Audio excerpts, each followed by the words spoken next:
انسان کے دل کی حالت کے مطابق ہی قبر میں بھی اس سے معاملہ کیا جائے گا. بندے کا قبر میں خوشی اور عذاب اور قید ہونے اور آزاد ہونے میں وہی حال ہوگا جو سینے میں دل کا ہوتا ہے. پھر مومن کی قبر وسیع ہوگی. قیامت کے دن سلامت دل والے کے لیے نجات ہوگی. یوم لا ينفع مال ولا بنون الا من اتى اللہ بقلب سلیم. تو ہمیں یہ دعا کثرت سے مانگنی چاہیے، رب اشرح لی صدری، کہ اللہ میرا سینہ کھول دے. اور پھر یہ بھی کہ ہمارے دلوں سے غل دور کر دے، ہمارے دلوں میں نور پیدا کر دے. اللہم اجعل فی قلبی نورا، پھر دل سے میل کچیل نکال دے. اللہم اہد قلبی وسدد لسانی واسلل سقیمۃ قلبی.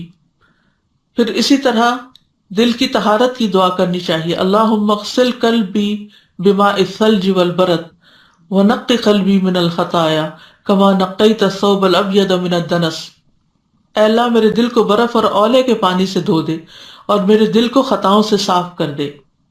اللہ تعالیٰ سے سلامت دل کا سوال کرنا چاہیے. وَأَسْأَلُكَ قَلْبًا سَلِيمًا، کہ اللہ میں تجھ سے قلب سلیم کا سوال کرتا ہوں.